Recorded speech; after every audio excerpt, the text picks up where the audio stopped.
Okay, so we'll have the final lecture. Very pleased to have Herbert Spohn delivering the final lecture of this meeting, Hydrodynamics and the Classical Photo Chain. Thank you very much, Eric. So I want to thank the organizers of a very interesting and exciting workshop. And I also want to use the occasion, I was visiting here for 3 months, I want to use that occasion to thank the Department of Mathematics for the invitation and sort of for a very good time, and I really enjoyed working here. Okay, so as you can see, these words haven't really appeared yet, but it's obviously related to the main topic of this conference. I mean, so the hydrodynamics is the macroscopic theory, and the underlying microscopic dynamics is a very special system. That's the classical Toda chain, and well, most people presumably know it's very special because it has an infinite number, or so a very large number of conserved quantities, and therefore it's sort of outside of sort of the usual framework. But nevertheless, we're trying to do what we use from fluids, and we're trying to sort of develop a hydrodynamic theory. So let me, before going into sort of a little bit of the history and other things, I mean, let me just sort of explain what the problem is. Here we have the famous Toda chain, and so up there you see the Hamiltonian. It's an exponential interaction between the particles, but these particles are actually labeled. I mean, so I label them 1 up to n, and the interaction is sort of only between nearest neighbors. So it's not really a fluid where you would have interaction between all pairs. So this is why it's called the Toda chain. And of course, you could replace this potential up here. No, this is not a good one. You could replace this exponential function by some other interaction, and then it would be called an anharmonic chain. And of course, if I start fiddling a little bit with this potential, you will get totally different behavior. I'm sort of trying to mention this as I go along. Okay, anyway, so let's look at this Hamiltonian. So you have positions, so it's in one dimension. You have positions and you have momenta. And I emphasize that the positions are not ordered. I mean, they are labeled, but they are not ordered. I mean, so whatever, the Q1 can be larger than Q10, right? I mean, so it's just living on R. Right? And now, the main thing which I'm interested in is to start this system with random initial conditions. So let me just sort of discuss sort of slightly superficially what these typical random initial conditions are. And then you will see that the kind of program which I want to do is sort of rather natural. So here's sort of one typical example. This is called usually I just call it domain wall initial state. I mean, I just prepare this chain. Let's say I'm thinking of an infinite chain, and I put the left half of the chain at temperature T1 and the right one at temperature T2. Right? And then the point of contact is just the origin, and this is sort of a rather natural non-equilibrium initial state. I mean, it's just totally uniform. If you think. I mean, this will come up over and over. And if you think in terms of hyperbolic conservation laws, it would be the Riemann problem, right? I mean, you took initial data which are constant on one side and initial data which are constant on the other side. Well, and then you just let it run, and then you just want to see what am I going to see, right? I mean, so it's rather simple. Another thing which is sort of very similar is that you imagine that you put sort of a large number of particles, sort of some initial cloud which is reasonably concentrated, and then you just want to measure the density in the course of time, right? Well, I come back to this case in a second, and another sort of theoretically most accessible situation is if you imagine that you prepare your system's thermal equilibrium, then you sort of impose a little perturbation at the origin, and then you want to know how this is expanding. Okay? Now, the Toda lattice, of course, is a very famous model. I mean, this was invented by Toda many years ago.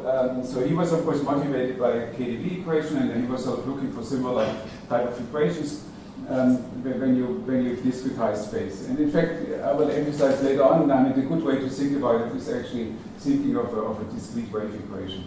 But and what Toda sort of discovered is that was for this exponential protection, he was sort of trying to find the right protection. Then he discovered that for this, I mean, he finds sort of soliton-like solutions. He computed soliton-soliton interactions, and of course he conjectured already that the system would be integrable. There was very, very famous work of Joe Ford. I mean, who did sort of at that time.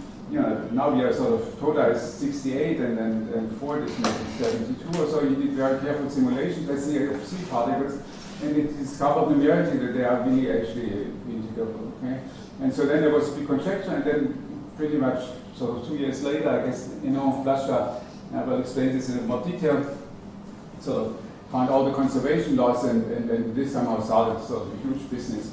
Now, unfortunately, you know, despite the fact that there has been sort of this enormous, I mean, also the mathematical level, I mean, enormous activities of this system, I must, you know, say it's for that particular type of question, it's pretty useless. And the answer is that you know, people would not take at initial data of that type, right? And so then it's a question how to deal with them. All right. Now,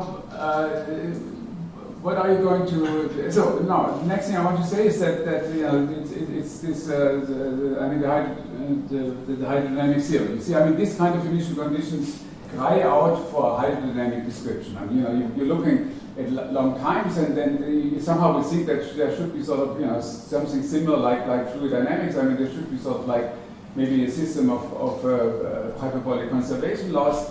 And when I talk about hydrodynamics, actually for that talk, I mean, I'm talking about Eulerian type of hydrodynamics, right? I mean, there's the issue of Navier-Stokes, which is the issue, and which would be another talk, but today is issue sort of Eulerian hydrodynamics.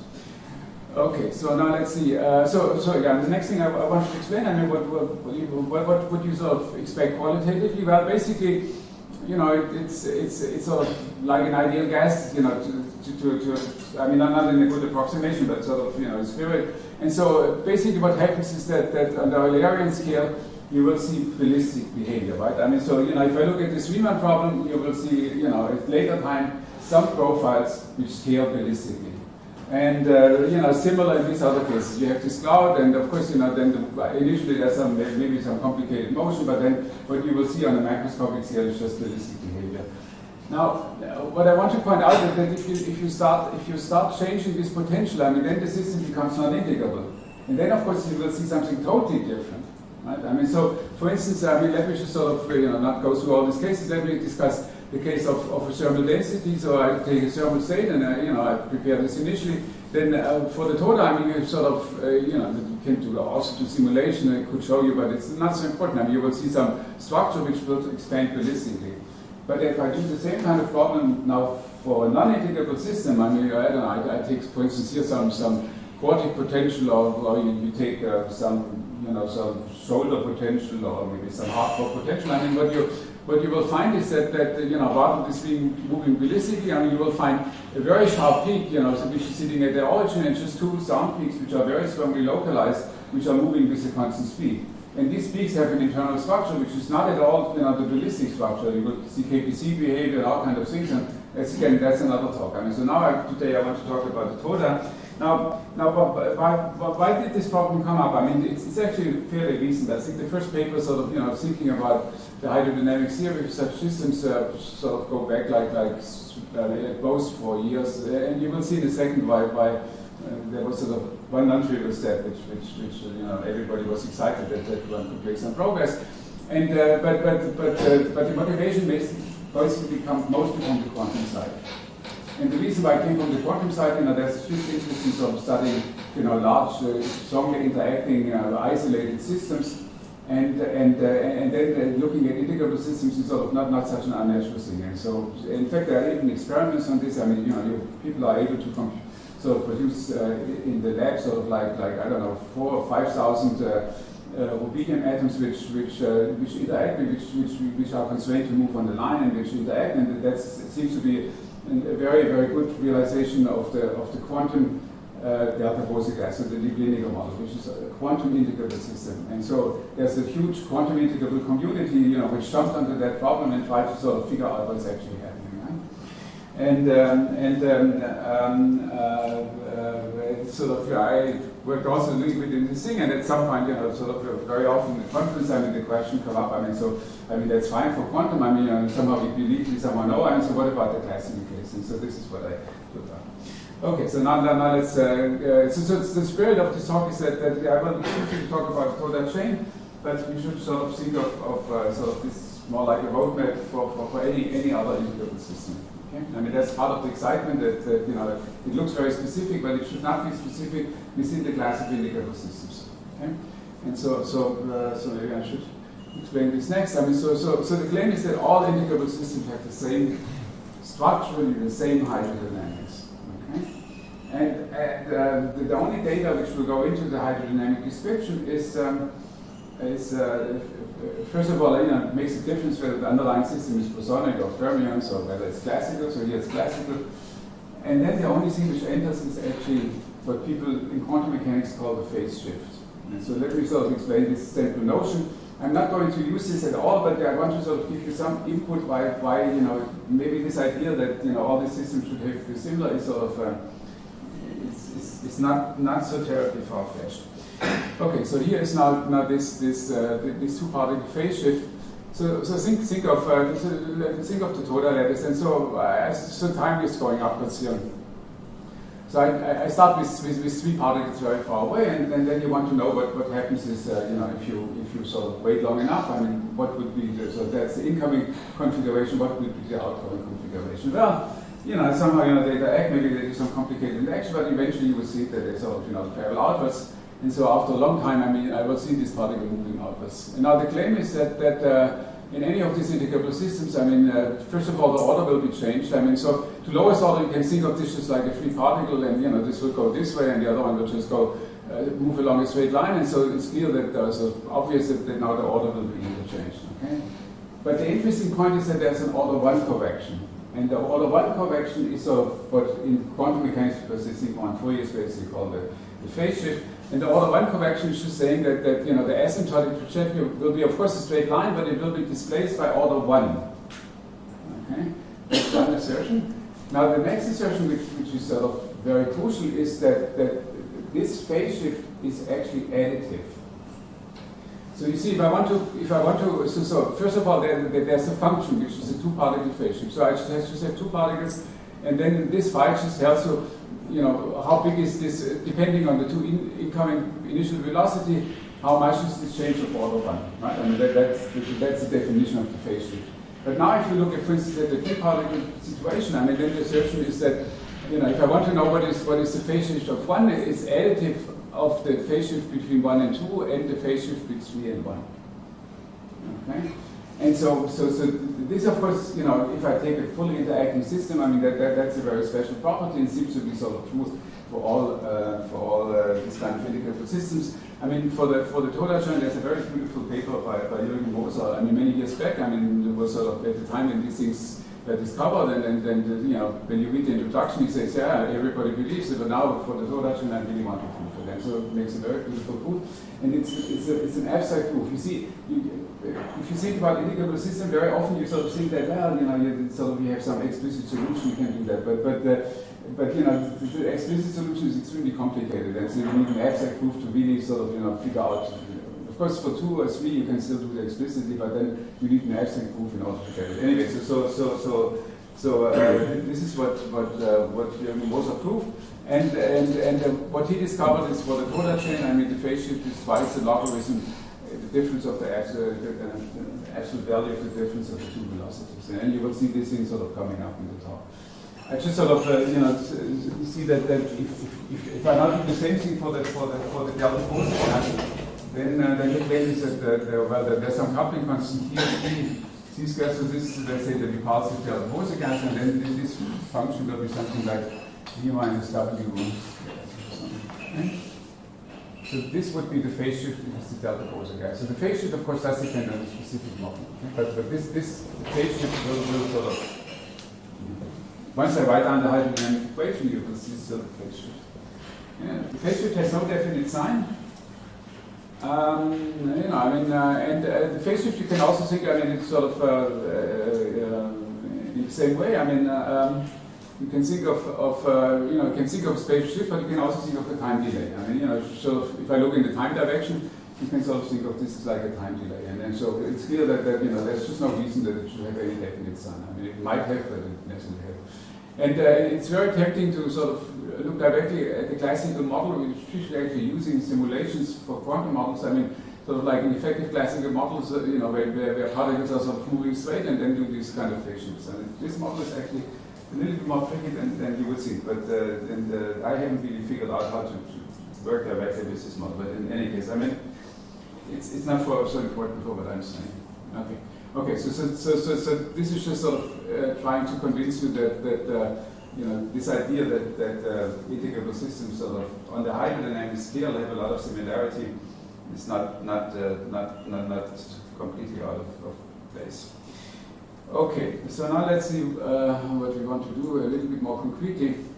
And so, if you want to do hydrodynamics, maybe first, if you want to do hydrodynamics, I first have to convince you that there are two elements of the hydrodynamics. The first thing is that you want to write down the hydrodynamic equation, right? Then, of course, you want to maybe prove that the true time evolution approximates the hydrodynamic time evolution. The second problem is too difficult. It's also much too difficult for any, except for one exception, which I mentioned at the very end.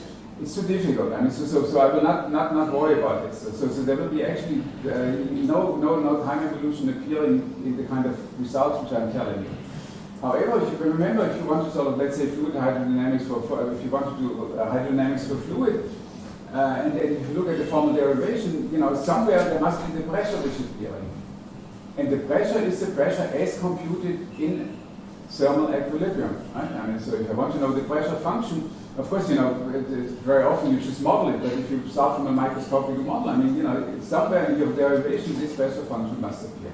And so what you will see is something similar that what I'm going to do is basically talking about exactly this one step. What would be the analog of the pressure in this more complicated system? Okay, so it will be actually a completely static type of argument. So I'm in company with this Marcello, who's also talking about that. All right, so now let's go a little bit more concretely. So the first thing, I mentioned this already, but let me re-emphasize, is that it's convenient to think of this as a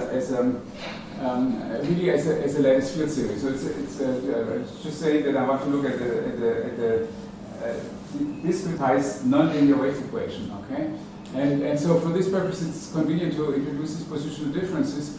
And now I'm thinking really in terms of an underlying lattice with a label which goes from 1 up to n. And the local variables are, so to speak, this positional difference or the free volume, I guess I call it stretch. Of course, again, it has no definite sign. But which is sitting at lattice ij, and then you have sort of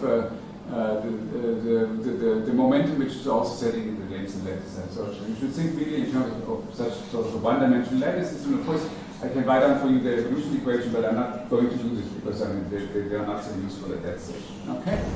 Okay. So here you have this now the Hamiltonian written in terms of these new variables, and of course you see that the Hamiltonian actually sort of becomes a simple sum, right? So it looks like a very, very simple Hamiltonian. Well, at least to some extent. Okay. Anyway. So now the question is, what about these famous conserved fields? If I want to do hydrodynamics, the first thing what I have to identify are the conserved fields. Okay?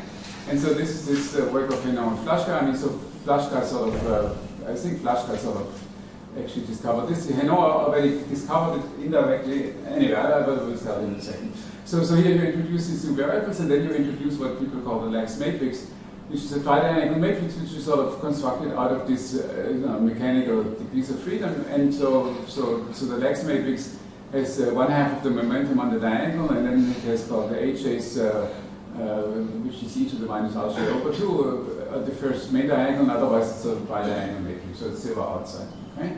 And then there's another matrix which is also important, which is called usually the B matrix. I don't think there's any sort of real name, and it's simply sort of, we delete on the diagonal 0, and here you have just opposite signs. So this will be sort of a unitary matrix, right? Or will generate a unitary matrix. So that's the B matrix. And then the important observation is that this Lax matrix, so you evolve the Lax matrix according to the solution of the Toda lattice, and then you discover that it satisfies this equation, right? So in these variables, a very nice representation of the dynamics. Okay? And one thing which you read off from this immediately is that the eigenvalues of the Lax matrix are conserved, because this all generates just a rotation, and so the spectrum will stay unchanged in the course of time. Okay? So now you have, which is very beautiful. You have this matrix, you compute the eigenvalue, and that gives you automatically. But you see, this is not all. What we want to have in hydrodynamics, we want to have conserved quantities, but they must have a density And this density should be reasonably local. And it doesn't make to do hydrodynamics with densities which have sort of, very long range. And of course, maybe if you work with Coulomb potential, you cannot help, right? I mean, because the potential is long range. But clearly here you want to have sort of reasonably short range. Okay, so then but it's clear how to do that. I mean, I define the conserved quantity simply as a trace of this Lax matrix to the power n. Now, why is this nice? Well, first of all, because it's a trace, it's obviously a sum, right? I mean, so this is the corresponding density, so I have the sum already. And now I have to check whether this is whether this object here is local. Well, it's a tridiagonal matrix, right? I mean, so fix n is sort of fixed here. It's 2, let's say, or 3, and you just do the lattice sum. If you do the lattice sum, it's obvious that it's local, right? I mean, so the qn, so the density which is in here will depend only on the variables which are sort of in the range between j minus n up to j plus n. Right? Just because you expand the matrix into powers and you see what the terms are. But it's still a very complicated function, right? I mean, that's all what I want to say, but it's certainly local. All right? And so now you are in pretty good shape. I mean, the energy is sort of, this energy up here happens to be just the L2 norm, so this is just twice of the Q2. So now we have this one, and now you should also, you want to have the currents. And I more my own psychology, but I still find this somewhat amazing, is that, I look in the book of Toda anyway, I mean, nobody ever computes the currents. Now, of course, if you do hydrodynamics, I mean, the currents is everything, right? I mean, so we have to do that. Okay. All right, so this is another rather simple computation, namely you differentiate. Of course, you find that it's on the lattice, it's a conservation law, and you can figure out what are sort of the conserved currents, and you see they have a very simple structure. I mean, it's Ln times what I call here the L off diagonal. The L off diagonal is simply let's see. This is just my poor writing here. No, the L off diagonal is just the off diagonal piece of A. I mean, this is not the minus sign. I mean, so it's just HA. So it's also a symmetric operator. And then you do this thing, and then this is sort of the local density. And if I want to take the total carbon, I just have to trace it. So it's the same thing as before. I mean, it's just sort of the same conserved quantities to the power n, but then I have to multiply it with this sort of funny extra factor. All right, so now we have at least sort of the currents, and we have the density of the conserved field. So that's what an easy exercise, fortunately. And so now the question is, what are our, in quote, equilibrium states? Now, you see, equilibrium is sort of strongly used as exponential e to the minus beta h. I mean, this is equilibrium. And so physicists were not so happy with this because, it was constantly sort of confused. And what they invented is this name of generalized Gibbs ensembles. Now, I remember that when you give talks to more mathematical physics audience and talk about generalized Gibbs ensembles, I mean, then they get crazy. They say, look, I mean, this is what we have been doing sort of like, 30 or 40 years. Of course we know what generalized Gibbs ensemble is. But that's typically, one of these misunderstanding what you mean by this terminology. The generalized Gibbs ensemble means the following. I first give you the Hamiltonian, it's fixed, okay. Then the next step is that I list all the conserved quantities. And then you write down the corresponding Gibbs measure where you put the chemical potential for each one of these conserved quantities. Right? I mean, so this is what is called the generalized Gibbs ensemble. So now we have to do the generalized Gibbs ensemble for the Toda lattice. And that actually poses already a very nice and interesting mathematical question, which I haven't thought about, but I think it's a nice question. Namely, so here what I do. I mean, so first of all, I mean, so I put, so which way should I go? So here I introduce these chemical potentials. These are just numbers, and I want to restrict it, you will see in a second why, up to a finite sum. I mean, so I define this function b, which is simply, this finite polynomial, and I want to have sort of the largest n should be even, and the coefficient of the highest power should be strictly positive. I mean, so it has to go up. I mean, otherwise, sort of the partition function would not be well defined. Okay, and then I will e to the minus base b of Ln. I mean, this is just sort of, in this notation, this is just sort of what has to be up in the exponential. It's just a linear sum of the conserved quantities. Right? And if you work this out, I mean, it's just exactly what it is. So this is now the weighting which I have to do if I want to write down this generalized Gibbs ensemble with given potential B. Okay? Now, you see it's an exponential potential, and it's obvious if you just write down thing, I mean, it will not work. I mean, things will just sort of evaporate all the way to infinity. So what I have to do is, which of course is very well known in the context of anharmonic chains, so you have to sort of put external stretches which sort of confines the system. And then, you argue with an equivalence ensemble, so let me not go into this too much. I mean, what you then postulate, which is sort of the correct way of doing it, is that you say that these stretches, which can take arbitrary value, have sort of like get such kind of an exponential weight here. And so the potential which you see in the exponential, you think of the predicate as the exponential. So if I take d to be x squared, then this will be the standard Hamiltonian. And so you have a potential which is the exponential, which is sort of which comes from this space term. But then there's this pressure term, and the pressure term sort of adds to this just a linear piece. Right? And so it's clear that if you want to have a stable situation, you must choose the pressure to be positive. Okay?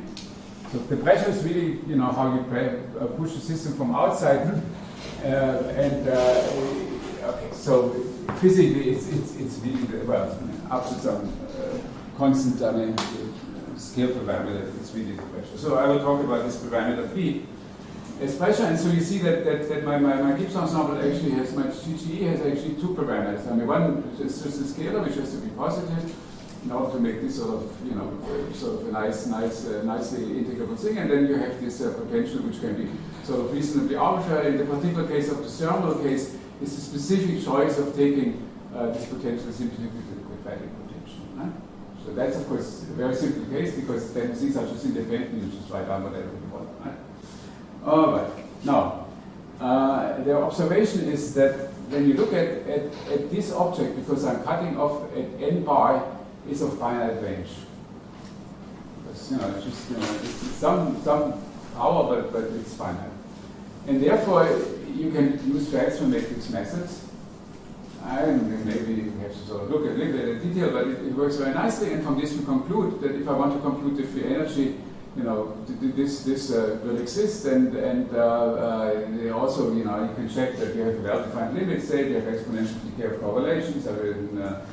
So all the objects which I'm going to write down without further ado for infinite volume, and that's perfectly well-defined. The interesting mathematical question is, nobody forces me to put in V here sort of like this finite power, so you could take some other function, some function which maybe just increases at infinity. But then the issue of locality becomes very tricky. You see, it's no longer, if it's a finite power series, it's strictly finite range. So we'll have tails, and these are complicated functions. I cannot go to the literature and say, somebody who's improved for such and such. So maybe there's a clever argument. I will tell you at the end, what this sort of the energy, what it looked like. When you look at the final result, it's clear that, if you have some close condition of the potential, it should be okay. But how to make out of this a mathematical theorem, I really don't know. Anyway, so stick a little bit in my mind to this one. Okay, so now we have a free energy. So the free energy will push the logarithm of this partition function. And you see, if you want to do any progress in this thing, the first thing what you have to do is you must somehow compute this free energy. Now, once I have the free energy, then I differentiate with respect to the potential, and then I get at least the average values of. Well, I need all of them, right?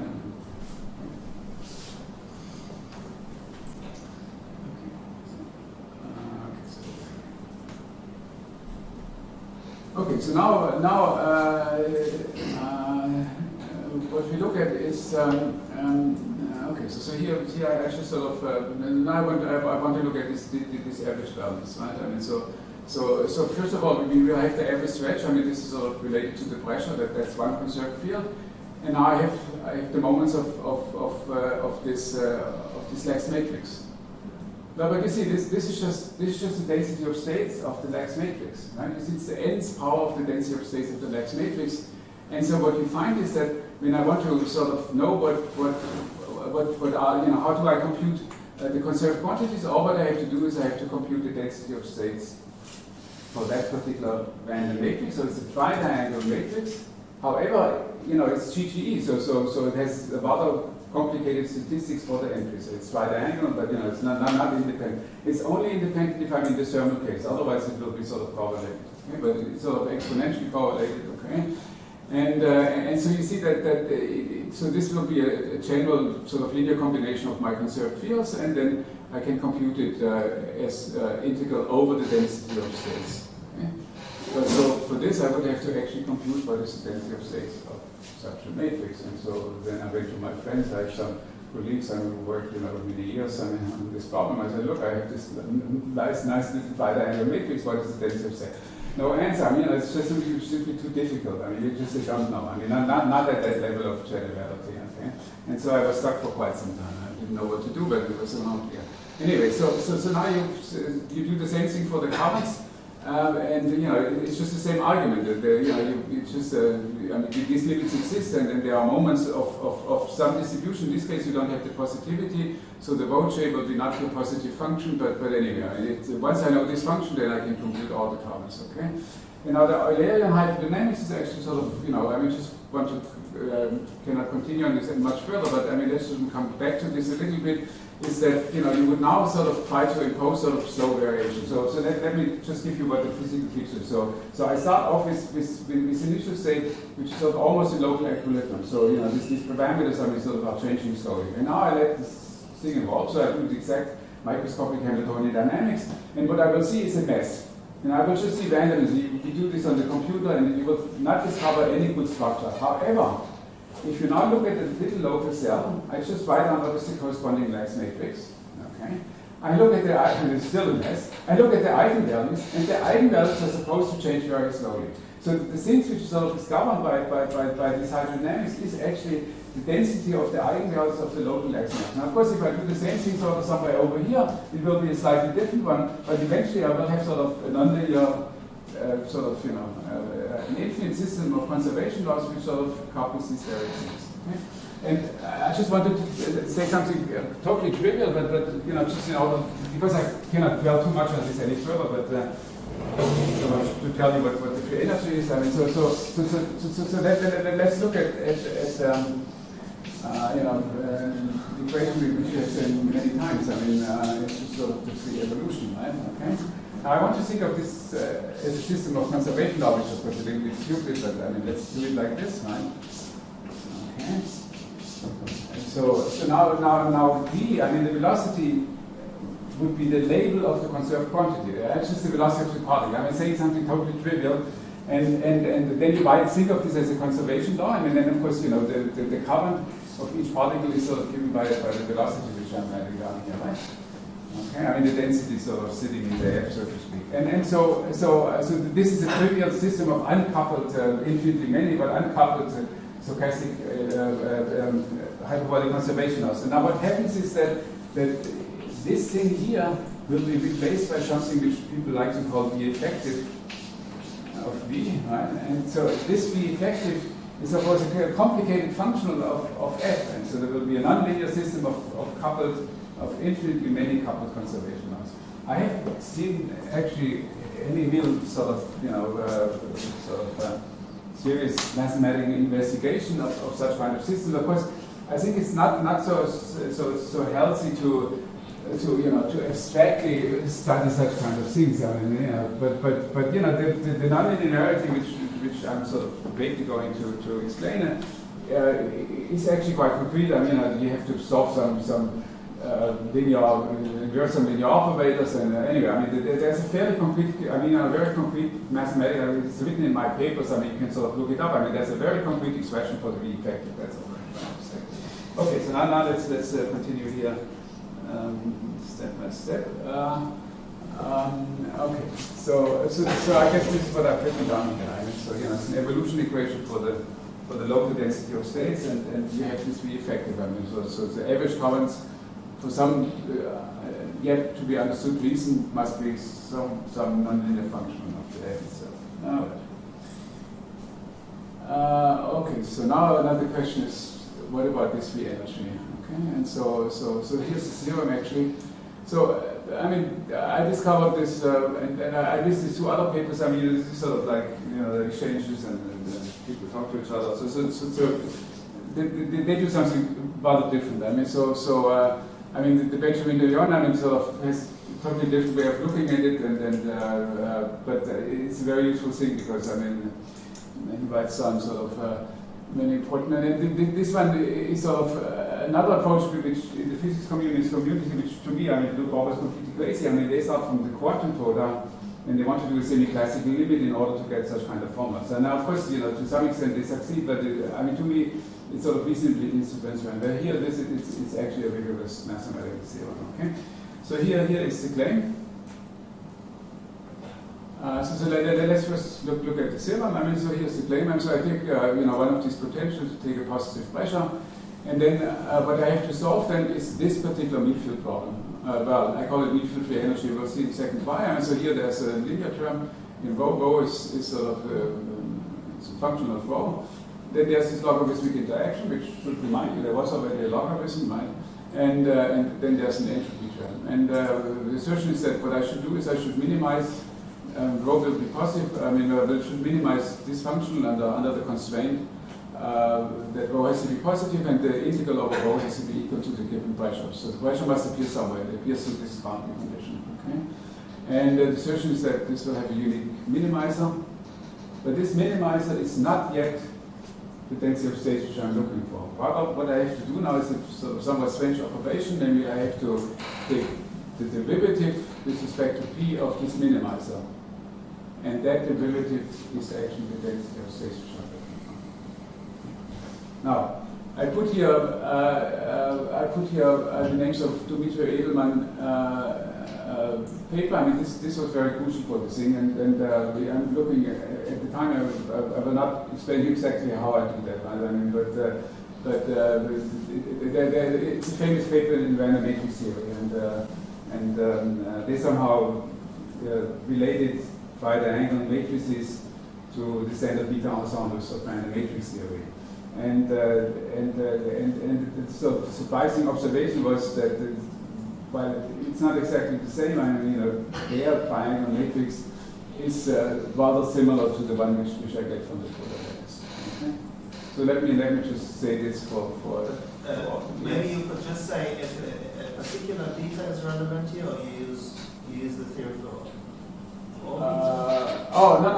okay. This I will explain in a second. Yes, I understand. That's a beta from the random matrix theory, right?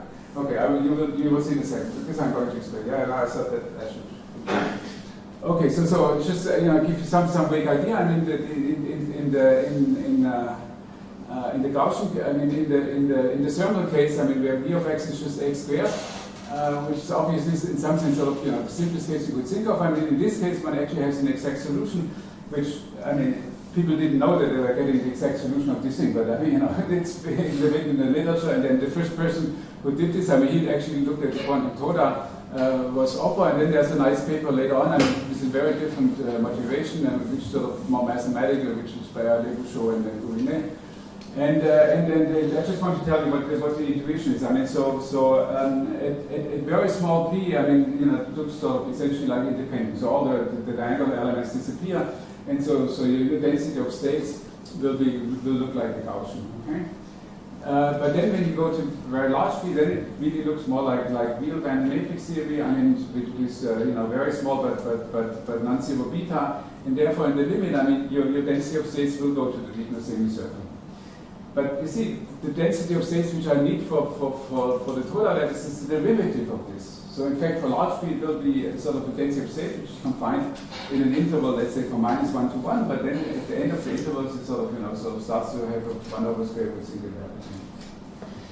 So this is so now addressing your question. You know, this free energy function sort of looks, at least to some people here in this audience, looks familiar. I mean, where does it come from, and you know, what is the meaning behind it? So how is this related to random matrix theory? So I will do this by displaying quickly Dyson Brown in motion, which is sort of the easy way to understand these things. I mean, so this is now an a posteriori interpretation of the result, right? I mean, sort of Turns out to be numerically a very useful thing to have because directly doing this minimization is not so easy. But once you have understand that it's related to Dyson-Spanning motion, then numerically it's quite advantageous. Anyway, so here's Dyson-Spanning motion. So I look at particles on the real line. So these are my XJs. So these are, so to speak, the eigenvalues if you want to. I mean, they're sitting. There's an external drift which is given by reasonable confining potential. And then because I look at the gradient of the potential, they interact with this 1 over x I minus xj for a drift term, and there's a strength which I put already in the way I need. It's a p and 1 over n. So it's a mean field, just like the same 1 over n you had before. It's a mean field Dyson-Spanning motion. Okay. You see what people studied a lot is the case when this is of order 1.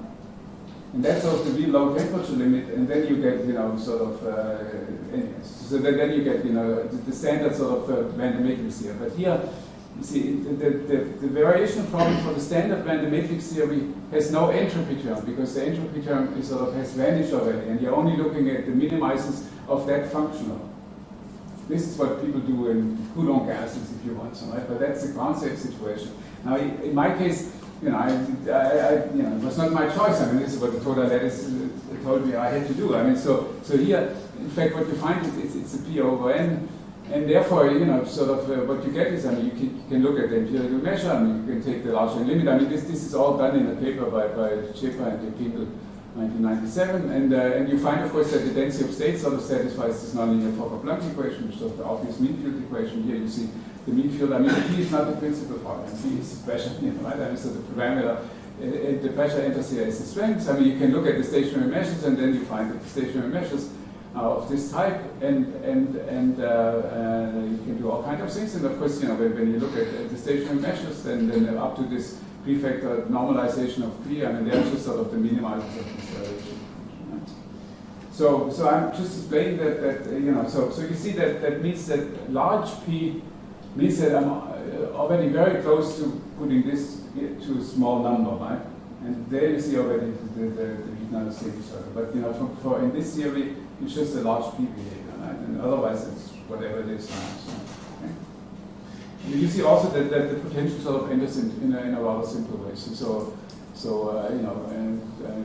Very often people should study the quadratic case. I mean, that's sort of in a simpler case, but it's a much smoother theory than when you see that the entropy smoothens things. I mean, so when I look at the minimizers, they are typically, they'll have infinite support and sort of are nicely behaved functions. I mean, when I remove the entropy term, I mean, the corresponding function is somewhat more singular. You see, I mean, you get things supported on intervals and maybe separate intervals and stuff like that. Anyway, so this is what I wanted to say here. And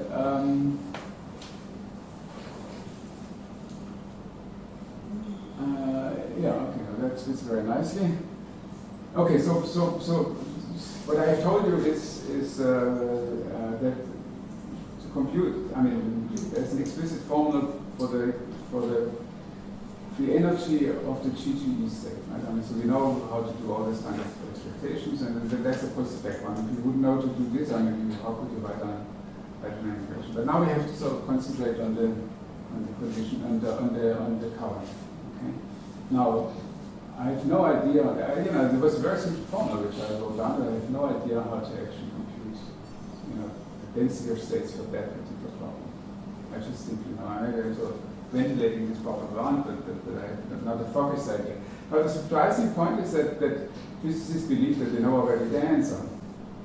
And this was something which was discovered sort of, I mean, this was a bit breakthrough. I mean, they were sort of, maybe this is like a different philosophy, but they were sort of thinking about this. They realized that they need some information about these currents, and then they sort of came up with some guess, and then they tested in various cases. It sort of seemed to be sort of quite okay, and so by now they sort of believe, I mean, that's really the truth. I mean, to me, it's a sort of, it's plausible. But then, so now let me try to tell you just in a few words, I mean, how they come up with this equation. So first of all, they claim that this the density. Okay, so let me connect it to what we had before. I mean, so I compute this density of states. I give an explicit formula. Now I want to compute the corresponding density of states for the carbons. I mean, that's this Boucher.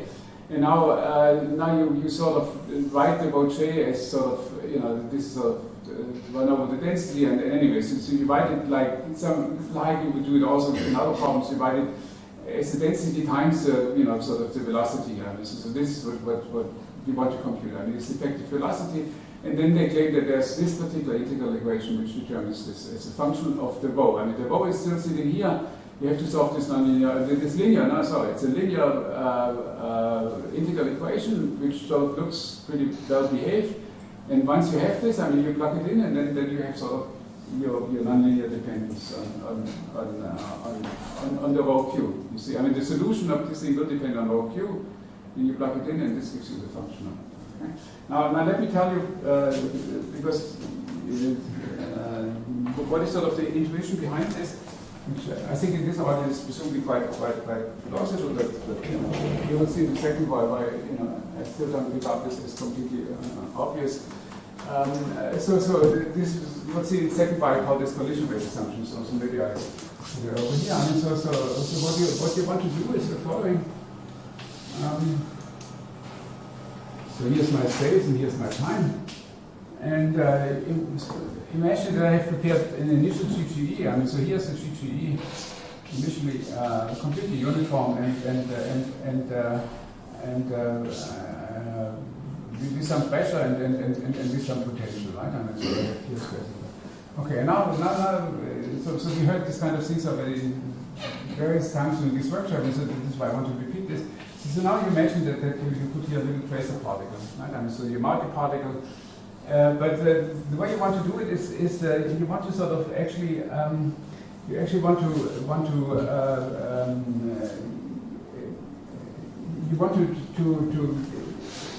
I mean, this.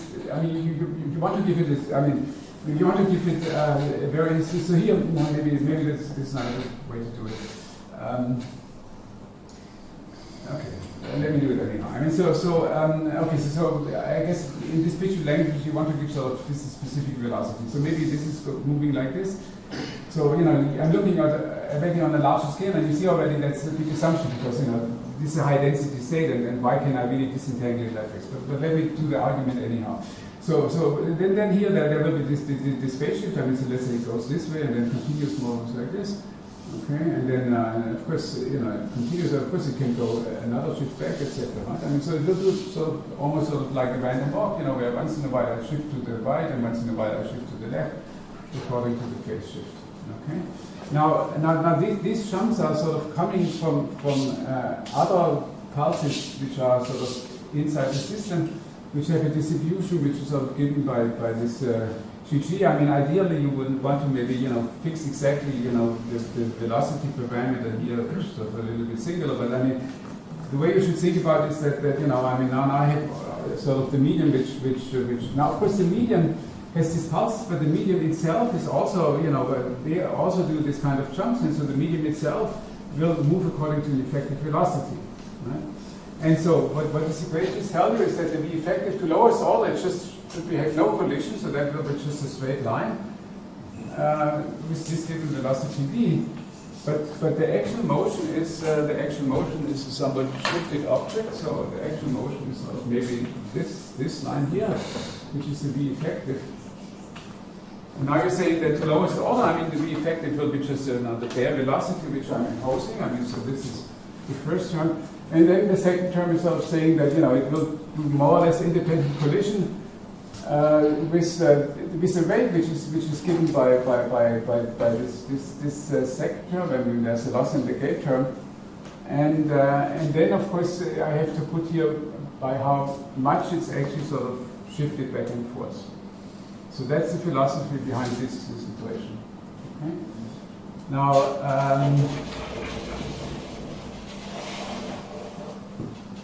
You see, it's a little bit problematic. I mean, if you want to sort of really pin down what exactly, what are exactly these objects which are jumping and all these things and so on. But anyway, I mean, this is what she could claim. And so now I said, well, okay, we have this unique chance that And of course, they do numerical simulations, but the numerical simulations are very often sort of somewhat indirect, and then so it's not clear how convincing they actually are. And so I found this. My two co-authors here, I never met them in person, but it was a very nice collaboration. So this is Kao and Chandani, and they work in this area and they know how to do this kind of simulations. And so I asked them to just do a numerical simulation and see whether the prediction of this formula, the collision rate assumption, could be actually checked. Okay, so and let's see what you have to do. First of all, you want to do the microscopic thing. So you simply sample the Lex matrix according to a given GGE, and I guess the cases which we looked at is either the X squared term, so that's just the thermal one, but for different pressures. And the reason why we put this very particular pressures is the following. You see this: if you take low pressures, then the particles are ordered, but then there is a critical value of the pressure where the particles sort of sit sort of like square on top of each other. And then if I increase further the pressure, they are being anti-ordered. Right? And so we wanted to see whether this sort of has any sort of serious effect on our quantities. So this is the point where it's sort of the maximal density in some sense, and here they are anti-ordered. And then I said, look, just the X is maybe a little boring. Why don't you put another potential? So we took a double potential, right? So now what you have to do, you first have to sample your Lex matrix. You compute the eigenvalues. Both matrices, the one for the current and the one for the densities. You compute the density, and then you get the density of states. You take a 300 by 300 matrix, and it's very nice. And then this kind of, this is still sort of a nearest neighbor interaction. So this is not so hard to do. Okay? So this is one. And the second one which you have to do is you have to take this integral equation which is sitting up there, and you just solve it. And they knew how to do it. But they were very happy with, I mentioned this already, that for high pressures they said, look, I cannot do it, our numerics sort of breaks down completely. And then I said, well, why don't we just iterate it on the Fokker-Planck equation?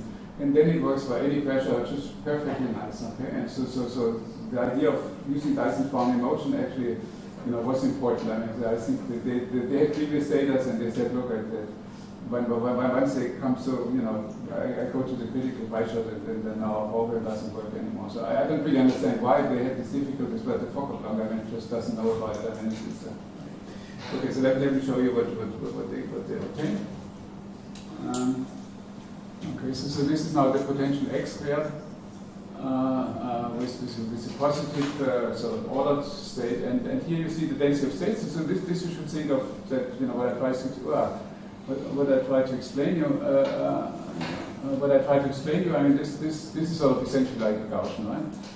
But the important thing to me is that this is now the density of state for the current, right? That's the DOS of the current. And you see the black curve is the one which you get from this integral equation, and the dots are the ones which you get from sampling the Lex matrix. And they just really fall on top of each other. So let's see what the other pictures are. They're all very similar, but still, you can see this. So the next thing we go to a state which is where they are anti-ordered, and again, it sort of seems to fit, and this one you can interpret that it wants, of course, it's never confined to an interval. But you see that it wants to go to the derivative of the signal of the Wigner semicircle law. Right? It has already these singularities, and presumably one could explore further. Then you should see them picking up even more, and at some point, really strong pressure, you might get something which is close to the derivative. Okay, now the next one, I think it's the case where the average distance is equal to 0, and it's just the same story. It doesn't, it looks sort of very smooth. You don't see anything. You might think it's a difference, but if you think in terms of the lattice field theory, it's just sort of like an average profile which is tilted this way, and an average profile which is tilted this way, and it doesn't make much difference. Okay? And then we checked vortices, and it's the same story. So from these simulations, I believe that it's really correct. That if I would be able to do the density of states for the currents, it's very simple change, right? I mean, just put this extra sort of off diagonal. So, you know, I mean, if you think of lattice pairs, it's always the same lattice pairs, only that at the very last end I do sort of something slightly different than what I do for the conserved quantities. And, you know, I mean, having this kind of agreement sort of convinces me that presumably, you know, what they conjecture as the equation should be really correct. So it would be nice if I could actually prove it. Okay, so now let me maybe continue to the last slide. So what I was trying to tell you was that you know, there's a central scheme which people have developed, and the specifics are the phase shift and whether it's classical quantum. And one thing which to me, I mean, sort of, from my perspective, is sort of a really interesting open question is of this collision rate assumption. But there are actually two cases which I want to mention at the end. I mean, where you have beautiful mathematical analysis. And so let me sort of spend a few moments on this, and then I can end.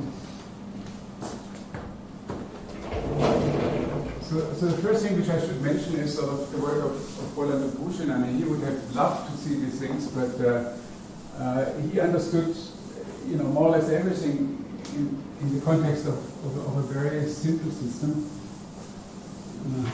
Quantum people didn't know that. How should they? But once I told them, they were extremely happy because now they use it as sort of, you know, if they want to sort of explain the ideas in simple ways, I mean, they always return to the Bushin case. I mean, so this is, I mean, Carlo Boldrini was involved in this, and maybe Mercure also, and anyway, I mean, so I'm not going to just want to make the connection, right?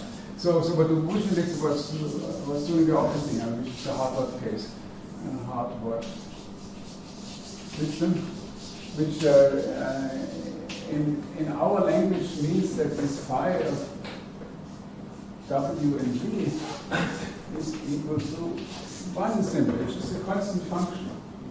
Okay, and the mechanical system is sort of pretty obvious, and we have sort of here little rods, I mean, which have a lot of rod length A. Okay, and then they just have an intrinsic velocity, they're going this way. Okay, and then they do the obvious Hausdorff collision.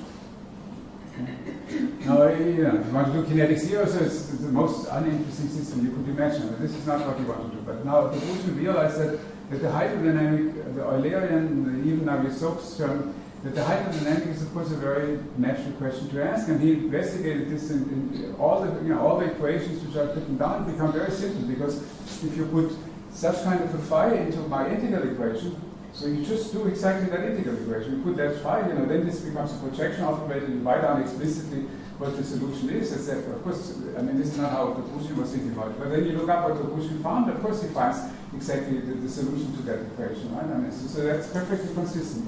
And well, I mean, you see here, I mean, you have this pulse structure. I mean, so, you know, when they collide, I mean, then, you know, but the main point is that the phase shift is one, so at the collision, you just always go by the same unit, right? I mean, so maybe in fact the phase shift is the length of the hard rod, I mean, so maybe I should say it's the constant function, but it's really A, right? And so this it's a very useful system because you know, you can simply understand things in great detail. So this is so from my perspective, that's the only system where this whole hydrodynamic program, first of all, has been carried out to the very end, with this complete mathematical rigor with all the details which you can imagine. And so, you know, the question, you know, can we for the Toda, you know, we went a little bit, but of course, you know, there's still far way to go. I mean, presumably, you know, he also proves that the dynamics actually converges to the corresponding Euler equation, which of course for the Toda sort of seems to be very far away. And the other thing which I want to mention is another funny system which is called, I mean, sometimes people invent names which are maybe not so intuitive, but anyway, I mean, no, sorry. The ball and box system.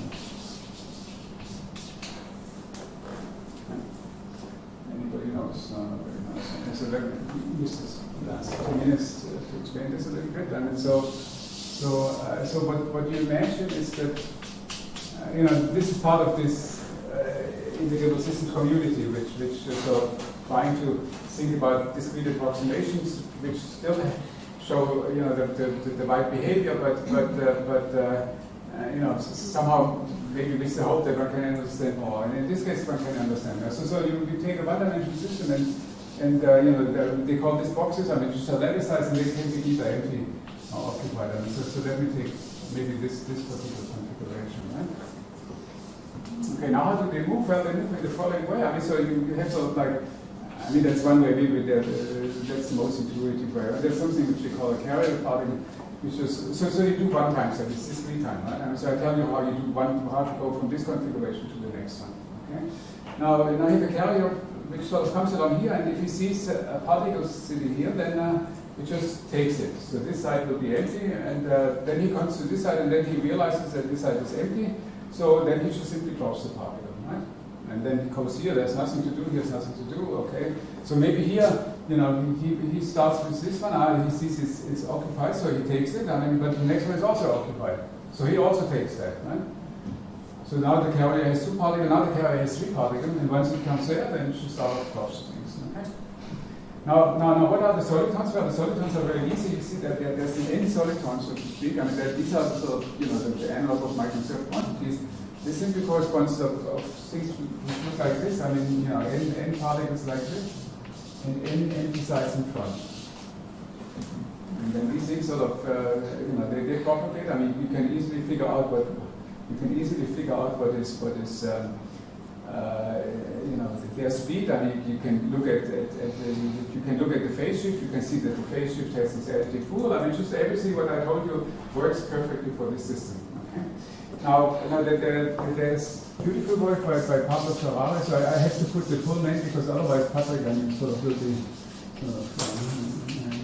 always sort of a little bit sensitive about, you know, sort of mixing him with Pablo and Patrick is sort of too close. Anyway, so what Pablo and his company, what they did is, first of all, they constructed for this system, which construction which personally I don't really understand, but I can sort of vaguely imagine. They constructed the analog of the GGE. So they somehow know, you know, what is this huge class of time invariant Gibbs measures, which are specific for that system. But then you look at their paper and you go to page number 10. They say, look, I mean, you know, we can also compute what are the average currents. And you look at the equation, and it's exactly the same equation which I showed you before. And you know, they had no idea of any connection. I mean, you know, they were just trying to compute it. Again, it's sort of a much simpler equation because, you know, here the structure, I mean, you know, the velocities are discrete. I mean, you know, the n soliton moves with speed n. And so we can also find exact solutions of the equation. But it's exactly the same structure. So that also sort of convinces me even more that you know, this claimed general structure behind is presumably quite correct. Okay, so thank you very much for your attention.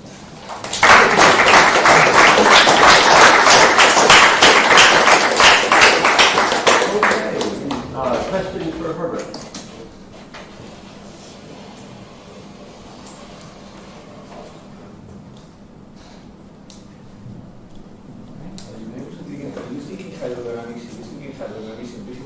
You have infinitely many conserved quantities, you would expect us to have infinitely many equations. Infinitely many equations and infinitely many fluxes. This is that in your measures, it seems that you are, if I understand it correctly, you have only a finite number of chemical potentials. I don't know if the mu is... No. You see, that's correct, but you see, this is just the label of the Gibbs state. I mean, so the infinitely many number of particles simply comes because, you know, I have the density of states, which is a smooth function. And it's sort of it's that function which, you know, I mean, which is the distribution of the conserved quantities, right? I mean, so the way you should think about it. No, I mean that's clear. You see, that's just sort of because you know, I should have a more general theorem which allows for me sort of, you know, full general class of functions. That's exactly what I mentioned. But the idea is that you have you know, you have an evolution DET. Also, I mean that's the density of state. Now this density of state is sort of, you know, I mean it's a function because it's a density of state. I mean this is sort of what I would call the B here. But then of course it does depend on space and time, right? I mean so there's the X and T label which tells me, you know, which space time point I'm actually sitting at. Right? But the fact that this is sort of, you know, the distribution function sort of tells you that I'm you know, I mean, it's mostly, you can also write it sort of with discrete labels, but it's not so informative. I mean, so writing it here in the continuum, it's sort of the most easy one. So here, in our case, you know, the label is, I mean, the label of the natural label of the conserved quantities is sort of the discrete label, right?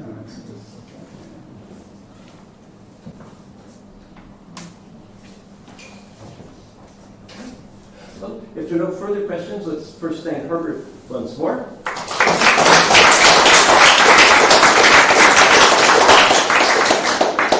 And second, let's thank all the organizers for putting together this beautiful conference, and perhaps most of all, having a schedule that permitted us to have lots of great conversations between all the very interesting talks, which makes the thing so much more worthwhile. So thank you to all of you.